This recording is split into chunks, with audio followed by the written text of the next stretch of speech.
Terus boqqolloo ilaali. Inni bilaa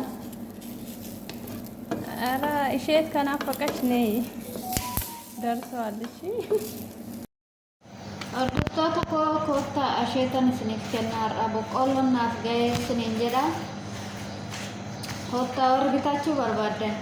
Inni kun birrii 20, kunis birrii 20, birrii 40 walitti qabaasaa diraama 60 bichaadha koottaa. Isin gaa maatii keessanii fi abbaa warraa keessa wajjiniin moo isinii affeelee isinii fidu. Laala kun akkanatti buusee. Wow. Kotta sinifan affeelaa yookaan sinifan qabbasaatu kummoo isaan affeeleedha kotta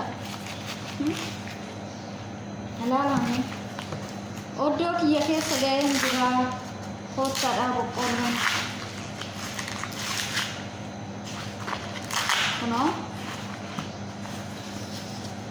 warra asheeta sin barbaachise koottaa na bira sinifan hin qooda sinifan akka affalaa kottaadhaa isiniin jedhaa daddafaan hafina teessoo gabaan isin jalaa namni warri bitachuu barbaadanii warri mooyyitti isin jettanii asheeta barbaadanii isiniifan kennaa rakkoon qabu maal abbaasa koottaan isiniin jedhan hafina ta'e hundumti keessanuu affeeramtanii jirtu asheeta gurrachuu koottaa zambilii keessan qabadhaatii naafinaan isiniin jedha intishuu soome kanaaf akkasuma isiniin jedha boqqoolloon akkana bareedu kun immoo isin jala dabarraan guuduma keessan hinaafina bakka nagaa namaatiin qabu waan ta'eef ana qofa waan ta'eef koottaa yoo barbaaddan quncisaa isinitti gurguraa yoo barbaaddan maaliiti kamatan qorasaa wajjin kameraa kiyyaan ala burussee xoolu argitanii kan ammoo hoolota xiyyaafan yookaan altii sa'a footuuf jechuudha.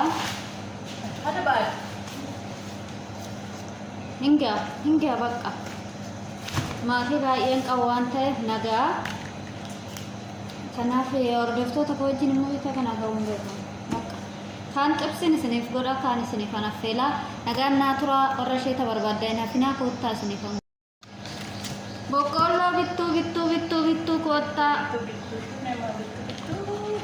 boqqolloo warri bituu barbaaddan birrii takka kun diraama takka diraama lama kun xiqqoo ishii guddaadha diraama lama kun lamaan tokko birrii 4 birrii 8 haqqa koottaa warri bitachuu barbaaddan asheeta nyaachuu warri barbaaddan farfartanii akaawus warri barbaaddan hin danda'amu